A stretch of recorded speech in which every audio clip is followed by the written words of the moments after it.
Assalamualaikum warahmatullahi wabarakatuh. Waalaikumsalam warahmatullahi wabarakatuh. Bismillahirrahmanirrahim. Alhamdulillahi rabbil alamin. Wal aqibatu lil muttaqin. Wala udwana illa 'alal zalimin.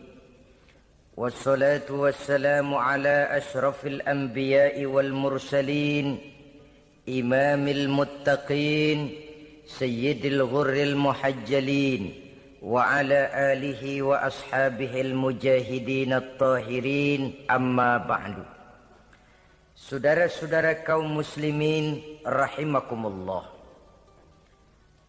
Nabi Musa alaihi salam adalah salah seorang nabi yang termasuk di dalam kelompok ulul azmi, 5 di antara yang terbesar. Beliau mendapat gelar kalimullah, artinya rasul yang pernah diajak dialog langsung oleh Allah Subhanahu wa taala. Seperti yang kita maklum bahwa di zaman Nabi Yusuf alaihi salam beliau membawa serta seluruh keluarganya untuk tinggal di Mesir. Maka berkembang biaklah keturunan Bani Israel di tanah Mesir. Sampai di zaman pemerintahan Ramses II yang merasa khawatir dengan semakin banyaknya keturunan Bani Israel di Mesir akan menghancurkan kekuasaan daripada kerajaannya. Ramses II inilah yang kita kenal sebagai Fir'aun di zaman Nabi Musa alaihi salam. Maka terjadilah kemudian kebijaksanaan yang tidak bijaksana. Orang-orang tua dari Bani Israel dikerjakan secara paksa, membangun bangunan-bangunan mercusuar. Kemudian bayi-bayi dari Bani Israel dibunuh. Orang tuanya disuruh kerja paksa, bayi laki-lakinya dibunuh. Dengan target agar Bani Israel hapus dari permukaan bumi ini. Tetapi kehendak Allah pasti juga akan terjadi. Maka lahirlah Nabi Musa alaihi salam yang kelahirannya disembunyikan oleh orang tuanya dari pengetahuan umum. Namun bagaimanapun disembunyikan, kekhawatiran itu datang juga di hati ibu Nabi Musa alaihi salam. Allah kemudian memberikan ilham kepada ibu daripada Nabi Musa.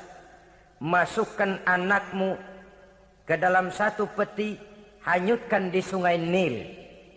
Itu dilakukan oleh ibu Nabi Musa alaihi salam. Dimasukkannya bayi Musa ini ke dalam peti, ditutup rapat, dihanyutkan di sungai Nil. Kemudian ibu tadi memerintahkan saudara perempuannya untuk mengikuti kemana peti ini hanyut di bawah arus sungai Nil. Adapun peti ini kemudian hanyut dibawa oleh arus sungai Nil memasuki istana Fir'aun. Maka permaisuri atau istri daripada Fir'aun melihat peti hanyut itu, diperintahkan tentaranya untuk mengambil peti tadi. Manakala peti terbuka, berisi seorang bayi laki-laki yang sangat mungil, sangat gembiralah istri daripada Fir'aun. Diusulkannya kepada suaminya agar bayi laki-laki tadi diambil saja, dijadikan sebagai anak angkat, dipelihara dan dibesarkan dalam istana. Fir'aun menerima usul daripada istrinya. Maka sejak saat itu dijaga, dipelihara dan dibesarkanlah Nabi Musa alaihi salam di lingkungan istana Fir'aun laknatullah alaihi. Begitulah ia memasuki masa remajanya, tumbuh sebagai anak angkat daripada Fir'aun dengan segala fasilitas yang serba cukup di dalam istana Fir'aun. Sampai pada masanya di mana ia kemudian menyadari bahwa ia sebenarnya bukan dari keturunan orang-orang Mesir, tapi berasal dari keturunan Bani Israel. Sehingga satu hari ketika ia keluar dari istana, ia bertemu dengan orang yang sedang bertengkar Satu dari keturunan Bani Israel, satu lagi dari orang Mesir. Musa membantu orang Israel ini melerai perkelahian. Tapi kemudian Nabi Musa memukul orang Mesir tadi. Dan memang hebat. Sekali pukul mati. Saudara-saudara, tidak sengaja Nabi Musa itu hanya memukul memberikan peringatan. Tapi mati. Ini disembunyikan oleh Nabi Musa. Tapi bagaimanapun disembunyikannya, akhirnya toh tahu. Apalagi Fir'aun sejak awal memang sudah mendapat firasat.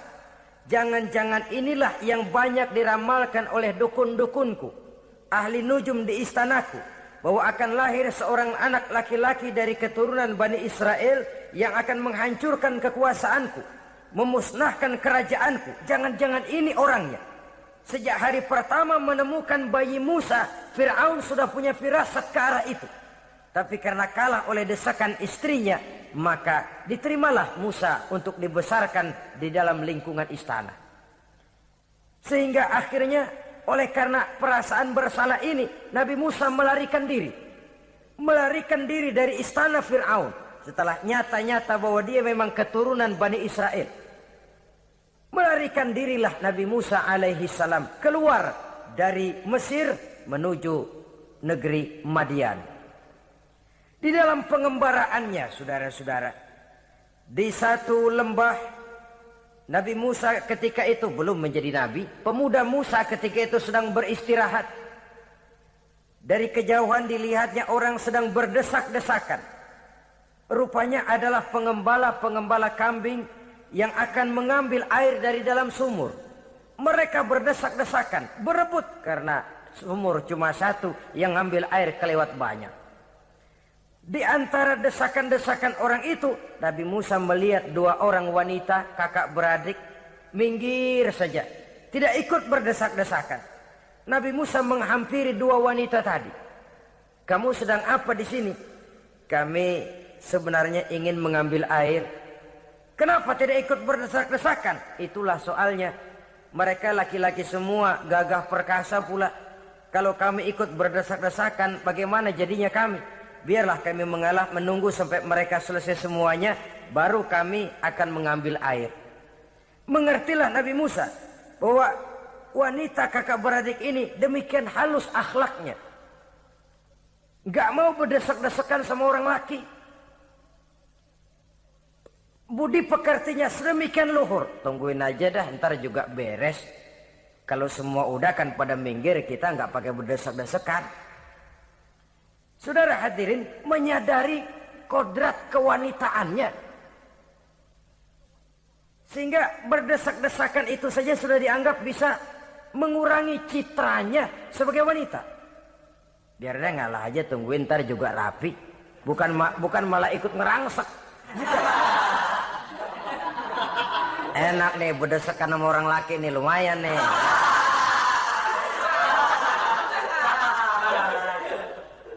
Sepintas itu saja sudah cukup bagi Nabi Musa, pemuda Musa, untuk menilai akhlak daripada wanita itu tadi. Oh, kalau kamu nunggu begini aja lama, kata Nabi Musa. Sudah, sini saya tolongin. Diambil embernya, Nabi Musa ikut berdesakan. Karena Nabi Musa memang kuat badannya. Gak lama sudah dapat air. Sodorkan ke sana. Si wanita segera tahu bahwa pemuda ini begitu baik budi pekertinya. Mau menolong orang yang dalam kesusahan.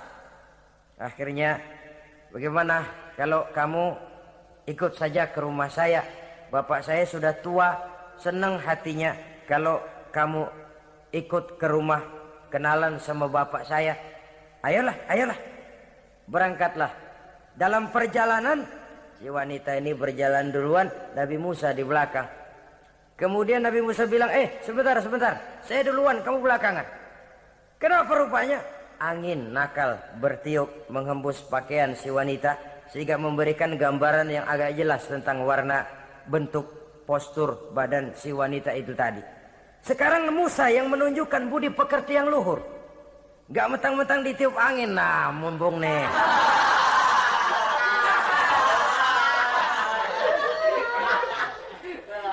Rezeki nih, kapan lagi nyari yang begini ya?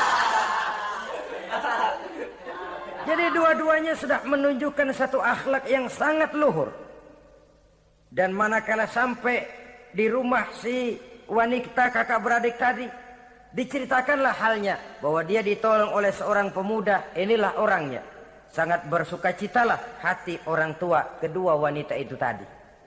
Lalu usul si wanita tadi, Pak, kita kan di sini banyak punya kambing, nggak ada yang bantuin gembala, Bapak sudah tua. Kalau ini orang kita minta tinggal di sini saja, gimana Pak?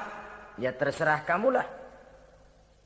Akhirnya Nabi Musa tinggal di sana. Menurut satu riwayat 8 tahun ikut mengembalakan kambing. Dan orang tua tadi tidak lain adalah Nabi Syuaib alaihi salam, yang pada akhirnya kemudian Nabi Musa dikawinkan dengan wanita itu tadi. Setelah berumah tangga, Nabi Musa ingat kembali bahwa ia sesungguhnya keluar dari Mesir karena menghindarkan diri. Bahwa kaumnya Bani Israel hidup di Mesir itu tertindas di bawah rezim kekuasaan Fir'aun yang zalim. Dikerjakan secara paksa, wanita dipermalukan, bayi-bayi laki-laki dibunuh. Tergerak hatinya. Iya, dia sudah enak, punya mertua bijaksana, punya istri cantik, hidup tenang sebagai pengembala kambing. Tapi nurani kebangsaannya berontak. Saya tidak boleh bersenang-senang sementara bangsa saya ditindas. Saya tidak boleh menari di atas bangkai saudara saya. Saya tidak boleh tersenyum di atas penderitaan saudara-saudara saya. Saudara-saudara saya Bani Israel merintih di bawah penindasan Fir'aun. Saya harus membebaskan mereka. Diceritakanlah hal ini kepada mertuanya. Wah, ya kalau pakai bahasa mertua, saya mau kembali ke Mesir. Untuk apa Musa? Untuk menyelamatkan saudara-saudara saya Bani Israel yang masih dalam cengkraman kezaliman rezim Fir'aun.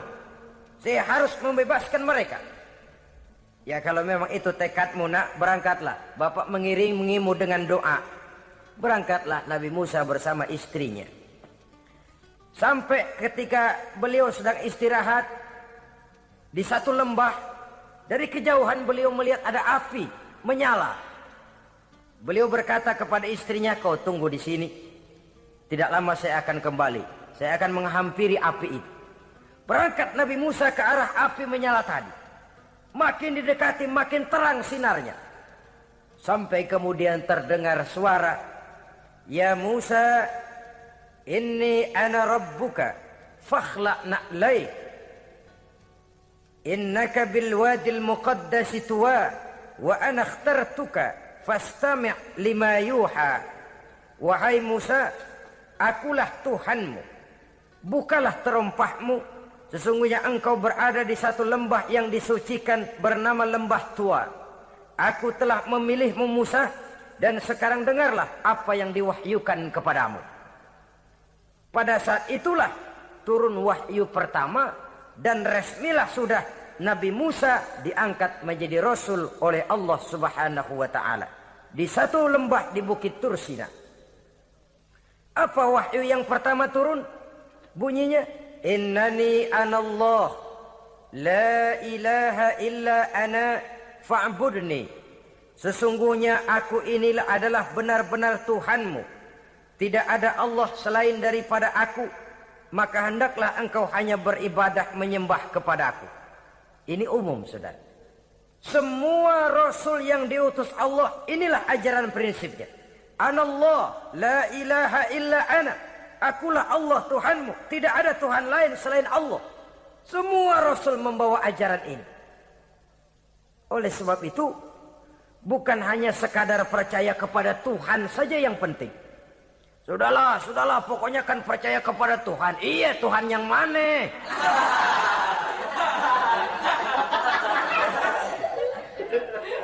Sebab kalau sekadar percaya kepada Tuhan, rasanya semua agama percaya kepada Tuhan. Begitulah orang Hindu percaya kepada Tuhan, tapi Tuhan menurut mereka Trimurti, Wisnu, Siwa, Brahma. Orang Buddha percaya kepada Tuhan, tapi Tuhan dalam pandangan mereka ada Tuhan kecil Hinayana, ada Tuhan besar Mahayana. Orang Majusi juga percaya kepada Tuhan, tapi Tuhan dalam pandangan mereka ada Tuhan kebaikan, namanya Ahriman. Ada Tuhan kejahatan, namanya Ahura Mazda. Orang Nasrani juga percaya kepada Tuhan. Tapi Tuhan kata mereka dalam bentuk Trinitas. Tuhan Anak, Tuhan Bapa, Ruhul Kudus. Ini semua Tuhan dalam pandangan mereka. Jadi kalau sekadar percaya kepada Tuhan, percaya kepada Tuhan, percaya kepada Tuhan. Tuhan yang mana? Itu yang prinsip. Itu yang prinsip. Sebab salah kita dalam mempercayai Tuhan, kita akan terjebak ke dalam penyakit. Kalau tidak kufur, syirik. Dan dua-dua itu bapak moyangnya dosa. Sebab itu Islam menyelamatkan kita masyarakat manusia.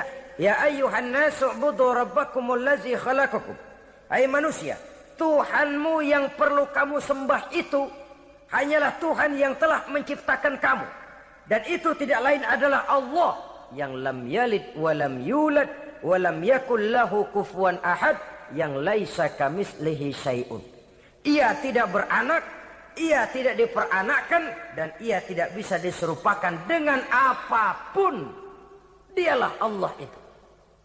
Begitu wahyu yang diberikan kepada Adam, kepada Nuh, kepada Ibrahim, kepada Yusuf, bahkan kepada Musa alaihi salam. Innani anallah la ilaha illa ana fa'budni. Akulah Allah Tuhanmu, tidak ada Tuhan lain selain daripada aku Allah, maka kepadakulah kamu hanya menyembah. Ini wahyu yang pertama turun, sudah berisi tauhid.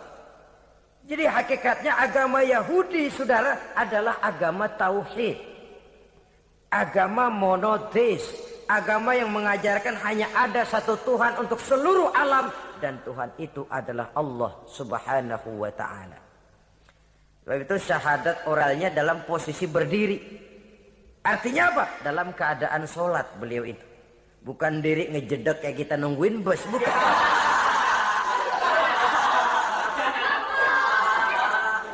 Berdiri dalam kondisi sholat. Tapi yang jelas sholat itu setiap nabi.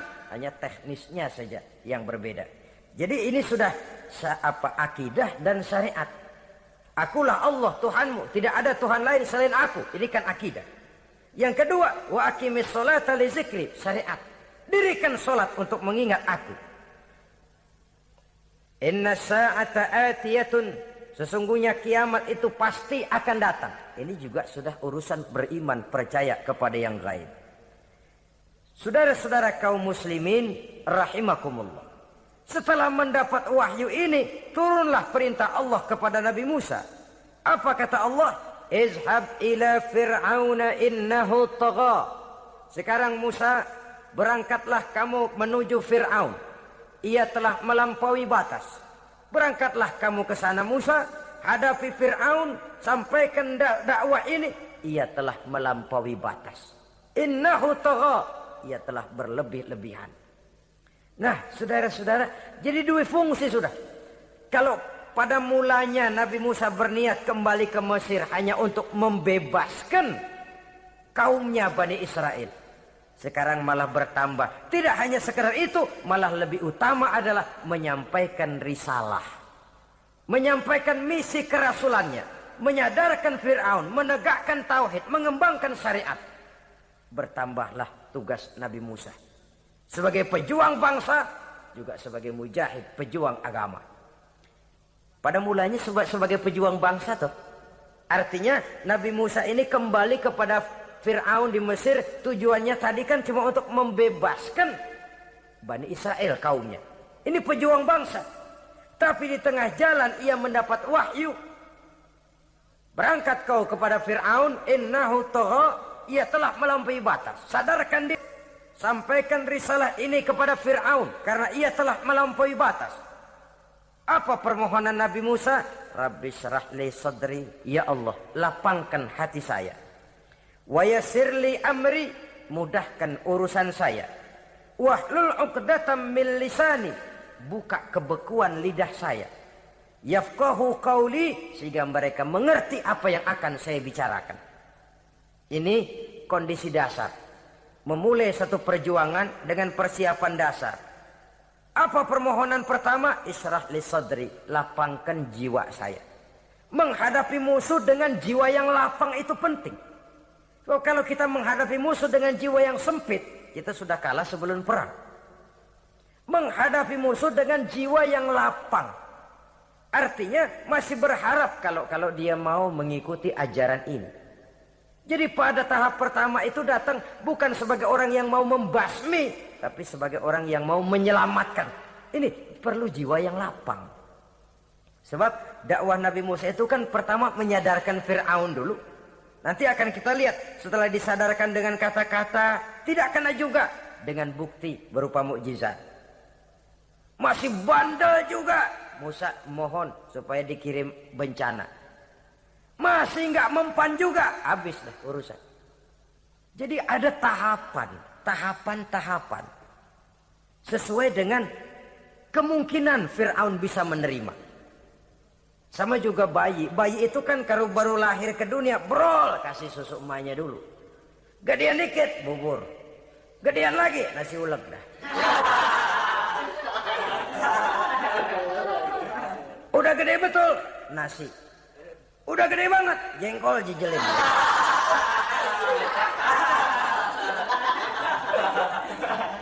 Jadi ada semacam tahapan. Kalau begitu lahir dikasih jengkol kan habis. Peringatan dulu. Setelah peringatan, bukti berupa mukjizat. Dihadapkan dengan sihir, menang mukjizat. Masih tidak mempan juga, teguran, dikirimkan azab, dikirimkan bencana. Masih tidak mempan juga, sudah ditenggelamkan oleh Allah di Lautan Merah. Itu akan kita ceritakan kemudian nanti. Jadi apa yang diminta oleh Nabi Musa, ya Allah, lapangkan hati saya menghadapi Fir'aun ini. Fir'aun CS, Fir'aun, Haman, dan lain-lain. Dan jangan lupa Fir'aun itu cuma ya hakikat, tapi juga simbol. Hakikatnya memang ada yang namanya Fir'aun itu. Simbol karena Fir'aun selalu berkembang. Di setiap zaman, di setiap tempat, Fir'aun selalu ada. Cuma liciknya Fir'aun ini kemana dia pindah, ke situ dia ganti nama. Orang sering lupa. Padahal isinya Fir'aun. Namanya bisa Hitler, namanya bisa Mussolini, namanya bisa Stalin. Tapi isinya Fir'aun. Kemana dia tinggal, di situ dia ganti nama. Simbol dari kekuasaan yang terlepas dari kontrol iman. Simbol dari kekuasaan yang menyebabkan orang lupa diri dan lupa daratan. Dan sebenarnya mah Fir'aun mulanya cuma raja tuh. Raja doangan dia. Cuman kelamaan jadi raja, kagak mau turun-turun. Akhirnya dia menganggap tidak ada yang lebih tinggi daripadanya. Apalagi ketika Nabi Musa datang mengajarkan ada Tuhan lain. Yaitu ada Tuhan yang sebenarnya, yaitu Allah. Lah Fir'aun sampai kepada puncak kekurang ajarannya. Memproklamirkan diri sebagai Tuhan. Ana rabbukumul a'la. Bukan karena kebodohannya sebenarnya, tapi karena gengsi kekuasaannya. Nah ini, gengsi kekuasaan ini sering menyebabkan orang overacting. Fir'aun bukan bodoh, bukan. Fir'aun bukan tidak tahu kalau Musa itu benar, tahu. Fir'aun bukan tidak ngerti kalau itu mukjizat, sihir kalah, tahu. Tapi gengsi kekuasaan. Gua kan raja, masa di depan rakyat tunduk sama Musa, gengsi dong.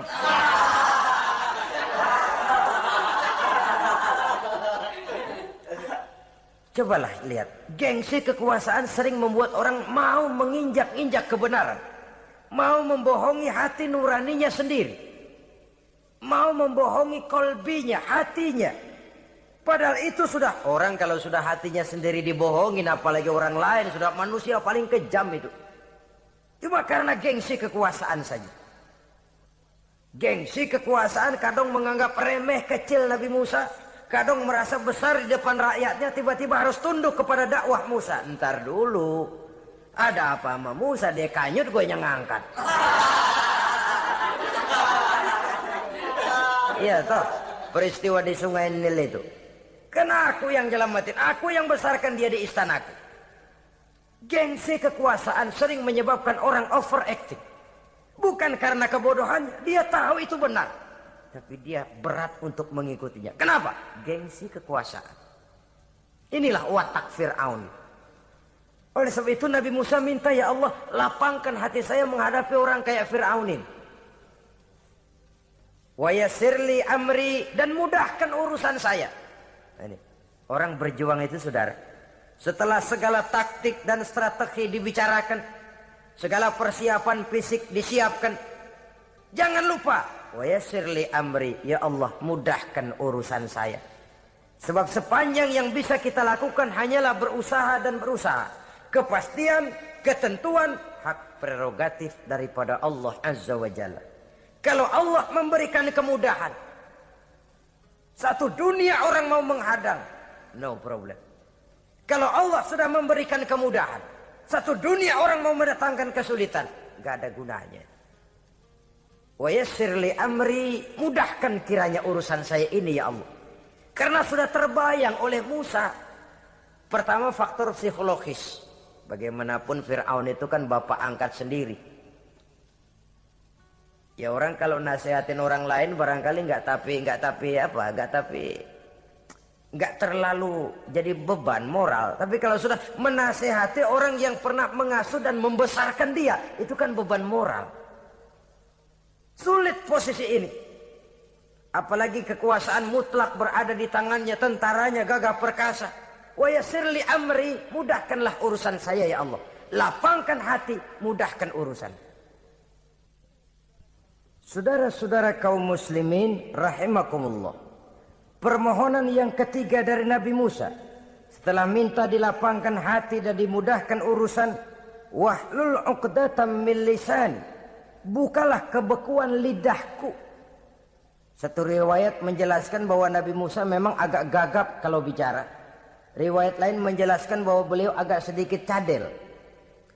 Tapi yang jelas, minta agar dibukakan kebekuan lidah. Ini mengandung satu pelajaran, bahwa cara menyampaikan sesuatu akan sangat menentukan sesuatu itu sendiri. Sesuatu yang baik, kalau salah cara kita mengucapkannya, salah cara kita menyampaikannya, jadi tidak baik kesan orang. Ini soal ucapan. Soal hati itu Allah saja yang tahu. Tapi kan orang sebelum tahu hati ini, omongan yang didengar, tingkah laku yang dilihat. Maka ini yang diminta oleh Nabi Musa alaihissalam. Misi risalah ini berat. Menyampaikan pesan ilahi ini tidak ringan. Kalau salah saja ngomong, akan timbul kesalah pengertian. Oleh sebab itu, wahlul 'uqdatam min lisani, bukalah kebekuan lidah saya ini, supaya lancar bicara untuk menyampaikan yang hak, menghancurkan yang batil. Cara kita menyuguhkan sesuatu sangat menentukan sesuatu itu sendiri. Saudara datang ke rumah saya, yang saya suguhkan cuma segelas teh pahit dan singkong goreng, tapi kalau dengan kata-kata yang menyentuh, enak didengar telinga, nggak berasa tuh singkong goreng. Sebaliknya yang disuguhkan makanan mahal, mewah, lezat, caranya kasar, omongannya nggak enak didengar. Makan dah sikat abis ini, gue tahu lu lapar abis ini.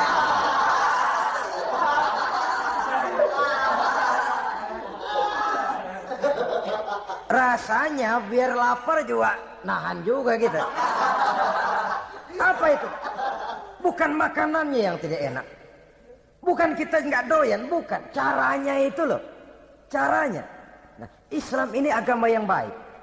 Kalau disampaikan dengan kata yang tidak baik, akan timbul, oh Islam kok gitu ya. Nah ini yang tidak diinginkan oleh Nabi Musa. Wahlul 'uqdatam min lisani. Kita begitulah dalam kehidupan ini, kadang mendengar satu ceramah bisa berurai air mata, bisa histeris, bisa gembira. Kenapa? Kepandaian orang menyampaikannya. Bicara dia 2-3 jam, rasanya baru 5 menit. Baru sebentar kok, tahu-tahu sudah selesai. Ada yang udah setengah jam, baru seperempat jam ngomong, udah rasanya udah kayak 3 jam.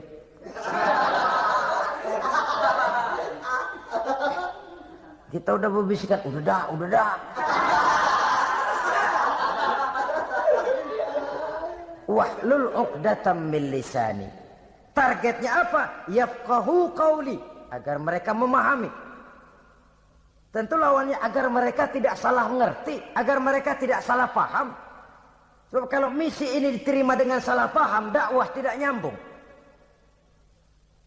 Maka ini doa banyak dibaca, diamalkan oleh orang-orang mimbar yang sering pidato. Lapang hati melihat kerumunan orang banyak tapi enggak dak-dikduk, enggak kena demam mimbar. Udara dingin tapi keringat, baju basah. Saudara hadirin yang saya hormati. Lalu permohonan yang selanjutnya daripada Nabi Musa alaihi salam, waj'al li waziran min ahli, dan jadikanlah bagiku seorang pembantu dari keluargaku. Siapa? Haruna akhi, dia tidak lain adalah saudaraku Harun. Usdud biha uzri, akan saya limpahkan kepadanya segala beban-beban yang saya derita. Artinya orang berjuang perlu teman, nggak bisa sendirian. Nggak, bagaimanapun hebatnya kita tetap memerlukan bantuan daripada orang lain. Sendiri memang lebih baik daripada berteman orang jahat. Tapi berdua lebih baik daripada sendiri. Bertiga lebih baik daripada berdua. Makin banyak, makin baik. Untuk satu persoalan yang besar, memerlukan kebersamaan. Begitulah Nabi Musa memberikan contoh. Saya tidak bisa berjuang sendiri. Saya minta dibantu oleh saudara saya Harun. Jadikan dia pembantu saya. Tempat saya membagi suka dan duka dalam perjuangan ini. Tempat saya bercerita, tempat saya mengeluh, tempat saya melarikan persoalan. Sebab beban hati itu akan berkurang kalau kita ada tempat kita bercerita. Nah, saudara-saudara, berangkatlah Nabi Musa ke Mesir. Kemudian mulai menyampaikan dakwahnya kepada Fir'aun, laknatullah alaih. Fir'aun mendengar Musa datang kembali. Kemudian terjadilah forum dakwah itu. Apa kata Fir'aun? Musa, kamu kemana saja? Saya pergi ke Madian. Apa yang kamu lakukan? Begini, begitu. Kamu melarikan diri? Pada mulanya iya. Dan sekarang apa maksud kamu datang kembali ke Mesir? Semula saya ingin membebaskan kaum saya Bani Israel. Lalu saya kemudian menerima wahyu dari Allah. Ditugaskan, diperintahkan langsung oleh Allah, Sang Maha Komandan, untuk datang menemui Tuhan, menyadarkan Tuhan dari kesesatan selama ini. Siapa Allah itu Musa? Allah adalah Tuhan saya, dan Tuhan juga, dan Tuhan seluruh alam ini. Baru nih Musa. Saya baru dengar nih. Ada yang begini nih.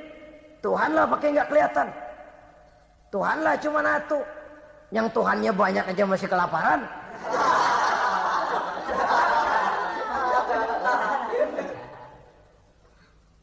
Di mana Tuhan?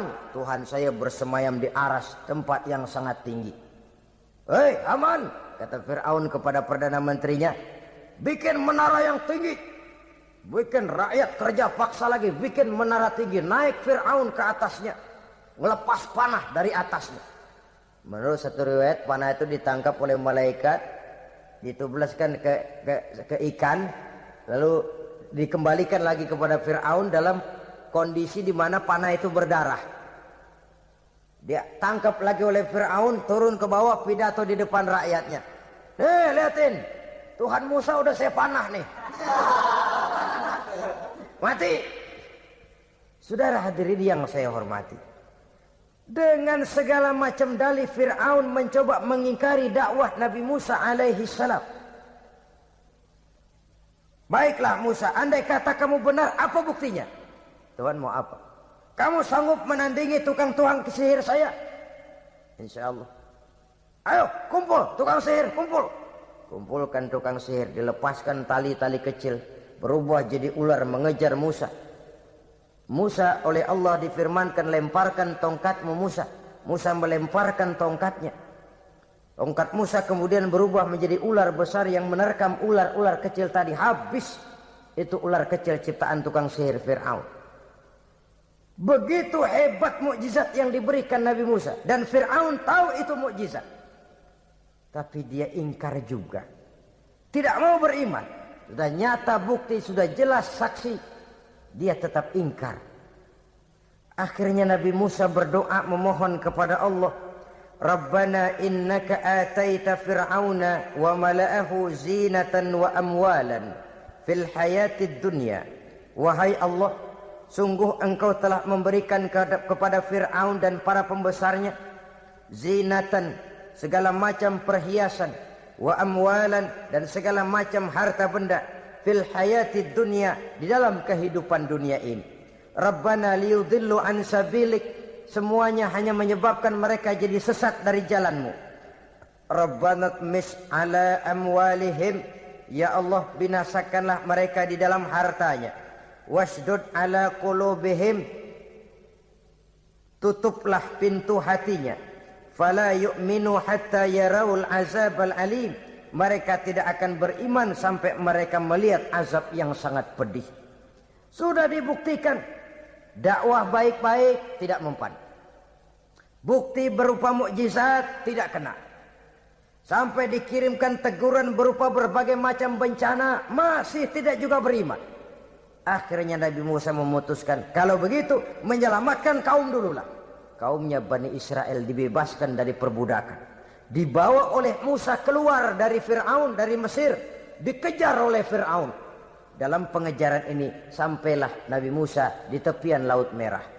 Buntu, depan laut, belakang tentara Fir'aun. Maju kecebur, mundur kepergok musuh, nggak ada pilihan lain. Dalam kondisi seperti ini, Allah Subhanahu wa ta'ala berfirman kepada Musa, lemparkan tongkatmu ke laut, hai Musa. Musa melemparkan tongkatnya ke laut. Terjadilah mukjizat. Laut terbelah, jalan muncul ke permukaan laut. Lewat Musa di jalan itu, Fir'aun terus mengejar. Ketika Musa sampai di tepian sebelah sana, Fir'aun masih di tengah jalan. Laut menutup kembali, hilang itu jalanan. Fir'aun dan seluruh tentaranya tenggelam di Lautan Merah, mati. Pada saat kondisi seperti itulah Fir'aun dalam keadaan menghadapi sakaratul maut, napas cengap-cengap, hampir putus di leher, berkata dia, amantu bi Rabbi Musa wa Harun. Kalau begini mah saya juga percaya dah sama Tuhan.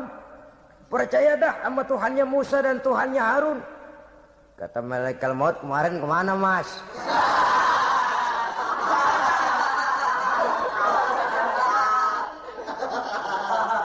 Sudah gini hari baru mau percaya, terlambat. Terlambat. Akhirnya Fir'aun mati. Mati, tapi badannya utuh. Allah berjanji, wa kadzalika nunajjika bi badanika litakuna perang. Kalau berdakwah kepada kelompok-kelompok yang tidak memegang kekuasaan, resiko kurang.